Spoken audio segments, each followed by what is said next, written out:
We are live. It's Sunday Night Rant and a wrap. Welcome. Thank you for having me on.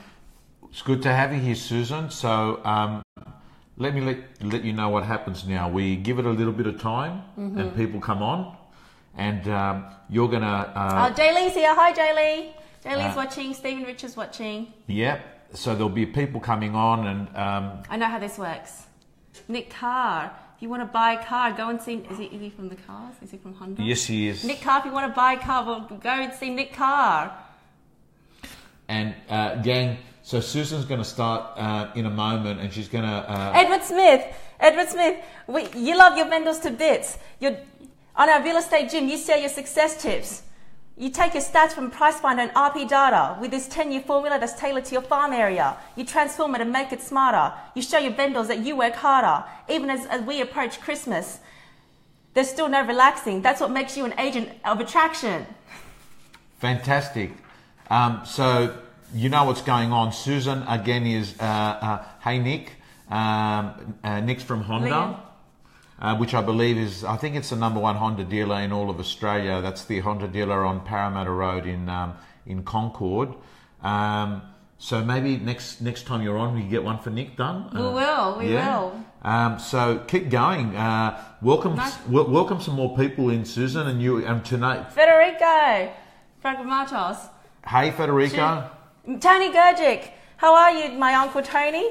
Meeting you was so worth it. You brought yourself back to life and you deserve it. You fell down, you saw hardship and you witnessed it. But at your core of your heart is forgiveness. And as you're a hard worker, clients do not come effortlessly. To get results, you got to roll up your sleeves. And ultimately, you devote your life to helping people unconditionally. Wow. He's a nice guy. He's a nice guy. Very nice. Andy Overman. Nick Pappas. Nick Pappas and Andy Overman. Good. What Nick you don't Pappas. call the... Yeah, I won't call the thing. You're a proud Pappas. Relationship is not an off-the-shelf solution. Every deal you put together, you have a resolution. Negotiating is an art. Your team is super smart. From Maruba Century 21, you guys love what you do and you have heaps of fun. Your specialty is buyer management, and you're a good boss that can be duplicated, and you can buy management. Beautiful. Andy Overman. Andy Overman. From the UK. From the UK. Hello, shout out to you. Andy Overman. You protect your vendors like a bodyguard watching over them. You're like a good omen. Vendors look at the fine print and they think it's confusing and it's out of place, but you come in and you put everything into its place. Unbelievable. Hello, Nicholas. Hey, Johnny Manis. You've got, I think Maddie's just joined. Yeah. Who's that? Nick just put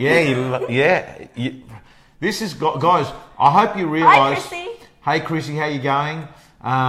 So, Susan, any more you got here? I've got Maddie Panos, which is your daughter. The older one. The older one. He has two daughters. I've got 2 daughters, and there's Lisa Kramer as well. Lisa Kramer, you're a game changer. We'll have more for you next week. Wow. Hey, Stephen. Hey, Sarah. Stephen from the UK. We got Russell Thomas watching. So love you too, Nick. What about Maddie Panos? Maddie Panos, just the oldest daughter. He has 2 daughters. Most people don't know. Maddie Panos. Hey, Tony Williamson. Maddie Panos, you're a music prodigy. You play the channel so beautifully for all to see. Mathematics is in your genes. You generate multiplication like a machine. You don't let Christina get her way without putting up a fight. And you're such a delight, standing up for justice and human rights alike. You have compassion of a vegetarian, nothing short of a humanitarian. You're so resilient. You've seen your daddy go through some tough times, and you're the light that helped make it all go all right. Okay, very good, Susan. There's more here, isn't there? There's more, yes. I've been preparing. Now, I'm about to start my talk, and what my talk's going to be about, guys and girls, tonight is I am going to show you a summary of pretty much a 2-year coaching psychology course and the techniques that I use, which a lot of you probably don't know, because many of you haven't sat down with me one-on-one. I don't take on a lot of one-on-one clients, and I'm not looking for any one-on-one clients, to be honest with you. So it's not for me advertising anything. It's for me to help you become your own life coach. Be the subject and be the scientist. And I'm going to give you some really great coaching techniques that CEOs get coached on by executive coaches that are being paid $5,000 an hour, and I'm going to give you some of those basic techniques that you can use in your own life to have an incredible 2018. And it's all free. He's giving it away for free. And it's all free because you know why? we care about making a difference more than making $1. Remember that. Go, Susan. People are more important to have an impact. Yes. So Absolutely. if you missed the webinar on Thursday, if you're a real estate gym member, you can log into the real estate gym and watch it. But this is like a wrap summary. In fact, Tom was doing the webinar and I was writing notes. And he's like, "Why are you writing notes?" I'm like, "I'm writing a wrap." So the model that he's going to talk about is called CBT. So powerful, it can shift your reality. I'm talking about cognitive behavioral therapy. It can help you get clarity. Negative thoughts are fleeting. Stop and don't let it have any meaning. You can't solve problems with the same mentality that caused them. Your thoughts affect your emotions and you're the one that chooses them. The key is to interrupt, pause, take a deep breath, let it go, and that's a must. Positive energy adds up like mathematics. We hang into problems like an addict. You're getting all melodramatic over nothing. Because when things get escalated, you can anticipate it. These thoughts, you can regulate it. You don't have to listen to them, you can modulate it. Your thoughts are an incredible force. Be your own cheerleader, back yourself and endorse. Devise a strategy, not reliant on hope. Ask the right questions, leave it in the air and float. Because nothing happens until you take action. Just start and you'll get traction. Positive thoughts create a chain reaction. Set into motion the law of attraction. Your dreams are alive and you can catch them. Get a no, get out close for 2018 and let's smash them. Guys, give us a big thumbs. That's extraordinary. Give us a big thumbs. That's her applause. Thank you. Very, very good, Susan. Before you go, can I ask you a question? Please. Do you want to marry Eminem? Is this I'm trying to work out what has possessed you in the last 4 weeks from actually having the last 2 weeks. You've had no connection with rap music, right? There is no reason why you should be a rapper. You have not come from the ghetto streets. You're not let's face it. There was a bigger chance that you should have been a photographer or something. Why a rapper? Because I can. But how did it happen? Were you just sitting there one day and thought, move yourself? Move yourself to the music, yeah. So I just thought, you can, things are so much fun and rap and rhyme, and so why not just use, it actually started when you went to the UK and I went to that conference with Adam Rower. Go check him out on Facebook, guys, Adam Rower, and one of the things he said is that when you deliver things in art form, it bypasses people's bullshit filters, and so things delivered in art form can actually be absorbed and people feel the energy of the force. So I thought, one of the ways to create this message is to deliver it in rap form, and I've been listening to Eminem, so then it's just about, applying the way that he raps to psychology and real estate and making people feel good and just inviting everyone to on this Sunday Rant. You've given me an incredible platform, so thank you so much. Well, Susan, it's look, I don't know what to say. I mean, you don't have to say anything. Thank you so much. All right, guys. Eminem's new album is out and his shares are on IPO. Speak to your financial consultant. What the fuck is that? Now, hang on a second. We've gone from rap music and now, what's this about IPO? IPO. You're telling people to buy fucking shares. You're spinning shares. We don't fucking spruik things here. No, we don't spruik things here, but I'm just letting you know, speak to it's available on initial public offering if you're interested, and then it's going to be listed on the NASDAQ. So just speak to your financial consultant. Thank you for having me. So, thank you so much, Susan. Thank you. Thank you. Okay, so you might summarise some of the things that we say here now. I will. I will. I'll okay. get back to my real job now. So guys, let me just move over here. So, guys, let's go. Let's get the show on the road. Susan, thank you so much. And tonight, the first thing I want to talk about very briefly is that I had 2 people ask me last week, why do I always wear black? Why do I always wear black? So I'm going to answer that question. I want to let you know that I pretty much wear the same clothes every day. That's right. I wear the same clothes every day. Not the actual items, but the colors and the styles of stuff I wear the same day. And one of the reasons I do that is that I travel a lot, and black, apart from it being slimming, which is not the main factor, is that you don't have to iron black clothes. You just put them in the bag and take them out.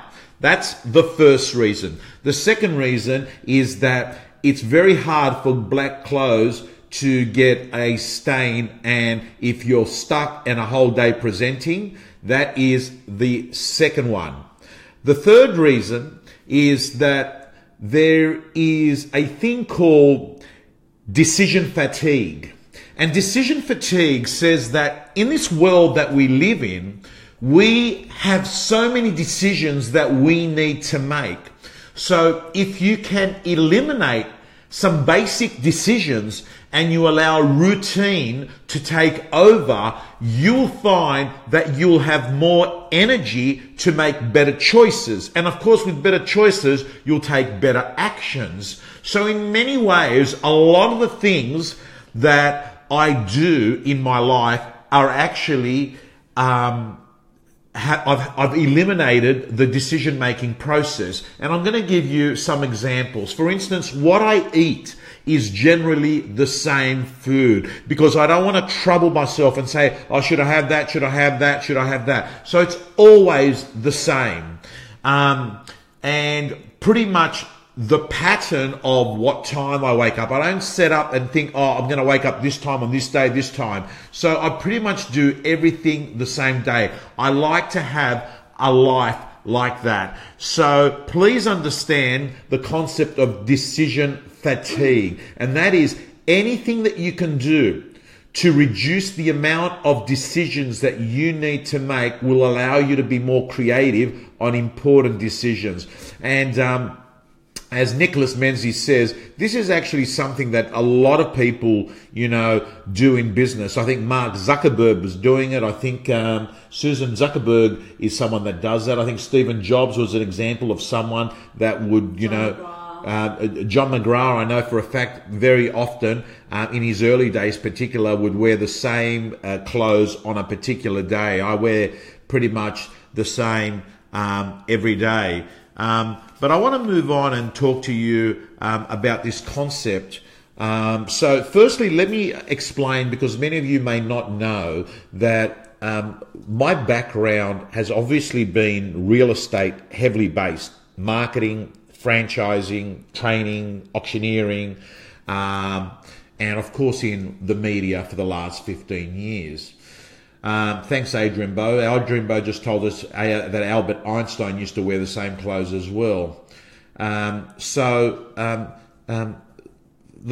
just want to give people some confidence so you know that I'm not just giving you an opinion, because what you should never ever do is get the distortion of believing that opinions are facts. I am in fact today giving you evidence-based research. I'll repeat that. An opinion is not a fact. Remember that. An opinion is not a fact. It's just your version of the truth. That's what an opinion is.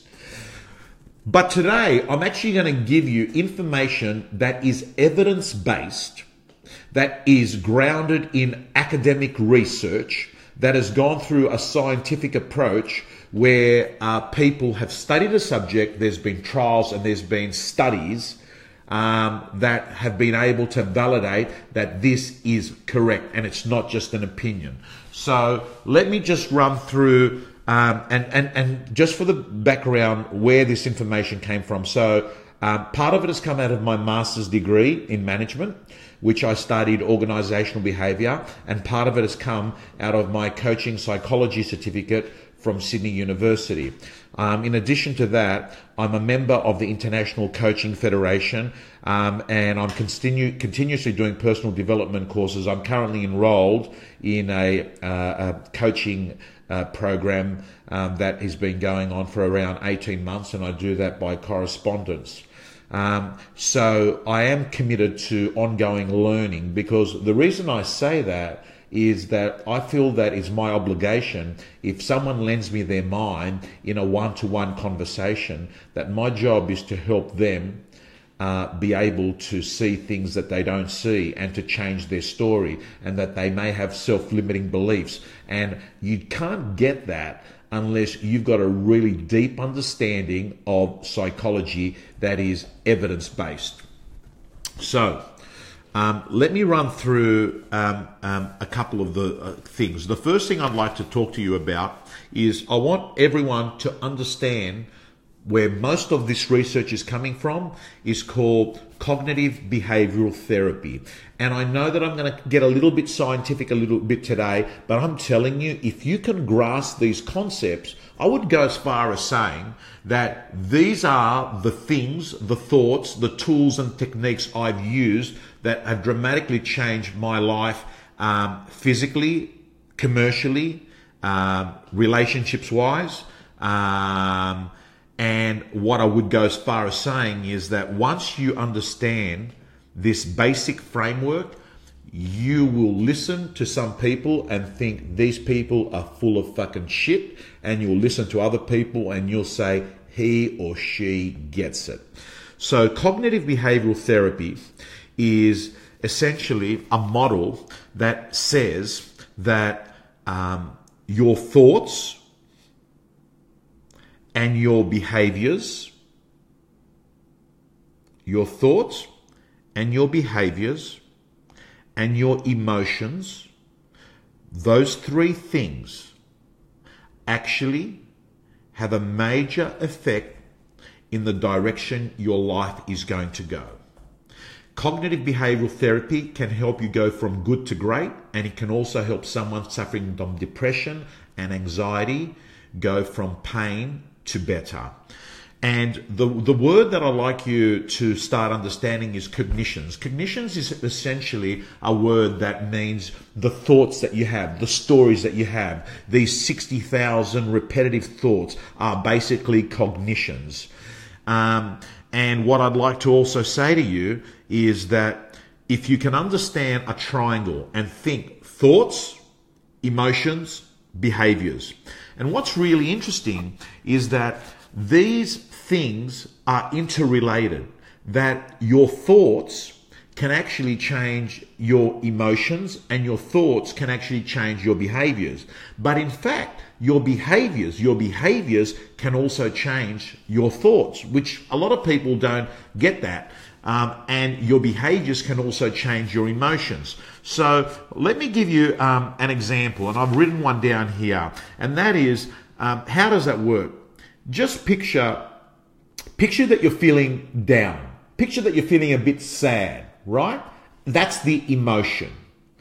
And what I mean by your behavior can change how you feel, your emotion, is that you basically get on the phone and you ring someone that you like, a friend that is an optimistic person and someone that is uplifting, and you speak with them for 20 minutes, and then after you've hung up, you realize that you actually feel better. So here is a classic example of how the fact that even though you don't feel good, you can actually take a behavior to actually make you feel better.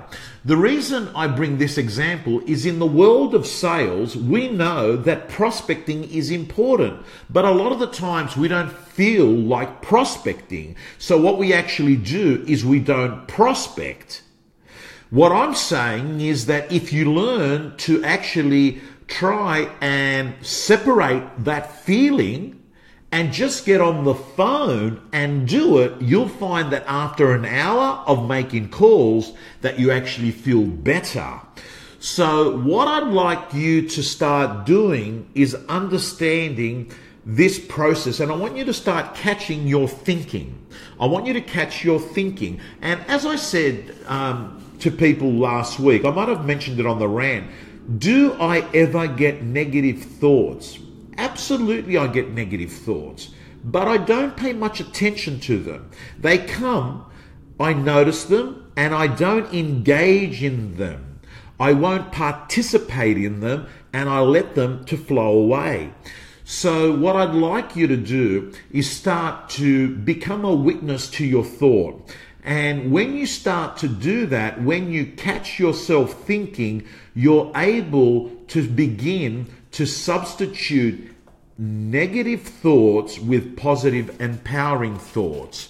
So what I thought I would do is introduce to you and explain to you, why I think some of these, like by the way, if you're watching this right now, I've actually marked some of the thoughts, cognitions, that you may actually have. By the way, can I just say to you, please share the rant. I believe that there may be one person in your network that will highly benefit by being able to change their thinking over the next 21 days. So, here's a thought that some people have. This is a cognition. I must be loved and approved by everyone. So people have got this belief. I've got to be loved and approved by everyone. So here's the problem with that thought. When you have that thought, you will spend your time having what I call the disease to please. Excessive trying to please others. It will also stop you from having what I call assertive behavior, because you're too scared to stand for something, because you're paranoid if you do, you're going to offend people, and that becomes self-limiting. The next thing I was going to say to you is when you have a cognition that says, I must do things perfectly. I must do things perfectly. So there's an interesting one, because the person that tries to do things perfectly, what they do is they start to procrastinate, and they perform slowly and they perform inefficiently. And the reason that they do that is that they have this story in their head that it's got to be perfect. Let me say to you that you should change that thought, and your thought should be never ever let better. Actually, I'm trying to think of, the mantra. John McGrath says it so eloquently. Never ever let perfect get in the way of better. Never let perfect get in the way of better. And what I'd like you to do is understand that if you're a perfectionist, that you'll struggle with procrastination. Let me give you another cognition that I think I notice people have. And that is that they believe that life should be easy and that I shouldn't do things that are difficult or not enjoyable. If you have that belief, it will actually stop you from doing the thing that's probably going to be the most highest return of investment activity. And I'm going to say to you that when you have a story, a thought, a cognition that don't do things that are hard, I'm saying to you that you'll always avoid unpleasant things, which are often the things that are the best for you. And the last one that I'll touch on is people that have the thought, I'm incompetent. I'm not good. The problem with this is that you'll always avoid trying new things. And I don't think people are incompetent. There's a beautiful saying by Albert Einstein who says, everyone is a genius, but if you judge a fish by its ability to climb a tree, it will spend its whole life thinking it's stupid. I'll repeat that. Everyone is a genius, but if you judge a fish by its ability to climb a tree, it will spend its whole life thinking it's stupid. And this is a really important lesson for any mother or father watching this, to understand that your goal as a parent is to help your children double down and triple down on their strengths. I'll repeat that. Your job as a parent is to allow your kids to have a menu and taste everything. I know I'm using a metaphor, but what I'm saying is to try everything in life until they find the things that they like and they're good at, and then they focus and they double and triple down on their strengths. So again, that's what I'd like to say, is that when you're doing the wrong behavior, when you're doing the wrong thoughts, it creates bad behaviors. But I'd also like to move on and talk to you a little bit about what I call faulty thinking, or the way I would call it, fucked up thinking. And fucked up thinking is thinking processes of people that struggle. And I'm just going to run through some of this stuff, right? The first thing I must tell you is having an irrational belief. An irrational belief is a simple belief that is simply not true, but you have repeated it over and over and over to yourself that it has become your reality. So an irrational belief, an example of an irrational belief, by the way, what I basically said to you is an irrational belief. is an irrational belief, which is, I must be liked by everyone. That is an irrational belief. That's a simply irrational belief. No, you don't have to be liked by everyone. And in fact, if you know who you are, you won't care that much whether people love you, right? I think at the end of the day, if you don't pick you, no one is going to pick you. So, gang, let me move on and talk to you about another bit of faulty thinking. But let me run through some more. Let me run through some more irrational beliefs. You might relate to some of these. Here's another one. The world should be fair. The world should be fair. Now, that is not a rational belief. What I'm going to say to you is, by the way, the world owes you nothing. It was fucking here first. Drum that into your head. The world owes you nothing. It was here first. And when you believe that the world should be fair, what actually happens is that you start feeling angry and you start feeling depressed. Here's another example of an irrational belief. When I do something badly, I'm an idiot. When I do something badly, I'm an idiot. That is an irrational belief because that's essentially saying that you need to do everything perfectly. And I'm going to tell you that if you've got that cognition, you are going to spend your life having a loser mindset and you are going to have a poor self-esteem. If Albert Einstein said it, he said it. What did I just say to you before? Fish will think it's stupid if it's judged on its ability to climb a tree. So think about what I've just said. You can't expect to do everything good. That does not make you an idiot. Some people are forwards, some people are defenders. Some people are red PAs, some people are blue PAs. Some people make incredible Rubik's Cube solver problem type people, and other people have got high EQ. So let me also talk to you about, something else that I notice about people that struggle. And it's called awfulizing. Awfulizing. Awfulizing is the concept of taking something small and making it look major by using language, which then makes you actually think to yourself, it is like a catastrophe. And I'm going to give you an example of awfulizing. Let me think of one. Okay, so I'm sitting at the Emirates Lounge at Abu Dhabi about 6 weeks ago, waiting for a connecting flight, sitting there for 2 hours, and the guy sitting next to me says, "This coffee is disgraceful. I've got to say, this is sickening, this coffee. This is terrible. This is really just spoiled the bloody whole day." Now, that is awfulizing. I mean, seriously, this imbecile sitting in the first class lounge at Emirates, about to sit on a business class seat, right, is able to find that the coffee was not at the standard he was used to drinking at his fucking cafe. What an absolute moron, right? What an absolute moron. Did I make up the word awfulizing? No, I believe the word awfulizing is a word that exists in psychology. In fact, I would bank on it 100%. It's actually in a textbook. So, or, people running late. "Oh, I'm running late. Oh, it's the end of the fucking world. I'm running late. Susan, I'm running late. What's going to happen? We got to start our rant soon. Tom, what are we going to do? What are we going to do?" That's awfulizing. You know what the problem with some people? They need perspective. You know what they need? They need a real fucking problem.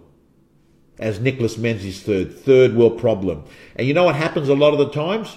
These people, they get whacked with a major crisis, the death of a loved one, the loss of something, a bad diagnosis, or just a really bad accident. They then spend the rest of their life in regret why they weren't grateful. And I've said it on the rant before.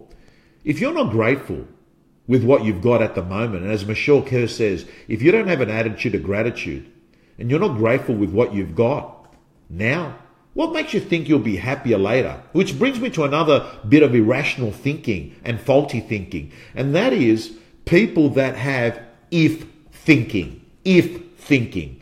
If thinking. If I had a Ferrari, I'd be happier. If I had this, I'd be happier. If this happened, I'd be happier. If happening. So the if happening is in fact a major form of anxiety and depression, because what causes a lot of stress is the tyranny if things were like this, or, you know, I should do this, the tyranny of should. I'm just saying to you, trust me, everything is going to be fine. You've got to let go of the gap of how things are versus how you want them, and have patience, and that will eliminate a lot of stress and anxiety. I want to move on and talk to you as I finish off this rant, which I know I've gone into a little bit of science of psychology, but I do believe that everyone needs to be their self-coach. And that is black and white thinking, or all or nothing thinking. Black or white thinking, or all or nothing thinking. So how this thinking works is that you are the sort of person that turns around and decides that they want to eat healthy and they want to lose some weight and they want to look great in summer. So what they do is they go on a super strict diet, and then what actually happens is that they screw up and they have 3 beers. And then what actually happens is they feel guilty. I had 3 beers. And then what they do is think, fuck it, I fucked up, that's it. And then they go eat a whole pizza and they think, fuck it, I've had a whole pizza and I've had fucking beer. I might as well get myself an ice cream as well. This is the all or nothing person, right? This is the all or nothing person. And I'm going to say to you, so if you're an all or nothing person or a black or white person, what you're missing is in fact that there's not 2 options, which is positive or negative. That there is in fact shades of grey. And there is in fact, you know, options between black and white. And what you've got to do is to stop categorizing and polarizing your thinking that it's got to be that way or that way. So, gang, the last one I'm going to talk to you about is my favorite of all, which is personalization. So personalization is about where people actually start making stories in their head, and what they do is they link events that happen externally, and they believe that they've happened because of them and they are at fault. An example of that can be, let me just think of one. An example of that is that you're walking, you're doing the bay run. You're going for a walk where there's other people. And what you do is you notice a familiar face of someone you've seen before, and what you do is you smile at that person, but that person doesn't smile back. And then you say to yourself, that person doesn't like me. But in fact, what may have actually happened is that that person didn't notice you because they were listening to their headphones, and that glimpse, they just didn't notice you as you walked by. But you don't take that story. What you do is you keep walking and you start saying, this person doesn't like me. What is it about me? Or the person or the girl or guy that goes out and tries to flirt with someone at a club or a bar, and he doesn't or she doesn't get a great response because that person has in fact got a partner. And that partner wasn't there, but they're actually not looking at, you know, meeting anyone new. And what happens is, because the response is negative, you then begin to think, oh, it's because I'm ugly, I've got no personality, I'm awkward, and you start to personalize it, and you actually blame yourself for it, or the girl or guy that misses out a listing at a listing presentation, and comes back and says, look, I could tell that these people didn't like girls, or they didn't like me because I'm a wog, or they didn't like me because I'm gay. I don't know what your story is, but what I do know is that sometimes what people do is they make this personalization, and they actually blame something that has nothing to do with that. So, gang, I think what I've gone through, and as Andy Overman says, it's all about getting better, not bitter, which is, what I do this rant for. I mean, the reason I do this rant is to make a difference, not to make a dollar. That's why I do it. And that's why me and Susan, have religiously got together. And for the last, I would say now, it's coming up to 18 months, 2 years. It's definitely 18 months. It'd be closer to 2 years, because I remember we started the year before. We started last year, earlier on in the year. So 2015 in June. June, was it? July 2015. So, gang, where do we go from here? If you enjoyed this information, please, and hi Mario from Canberra, good chatting to you. If you enjoyed the rant, I'd love you to share it. It means a lot to me. And my final words to you are, guys and girls, please remember this. Please remember this. Be the subject and the scientist, right? No one knows you better than you. You got to understand that. No one knows you better than you. When someone gives you an opinion about you, they're giving you an opinion about you in their world. This is not about them. This is about your life. What are you going to do about it? Thank you, and God bless you.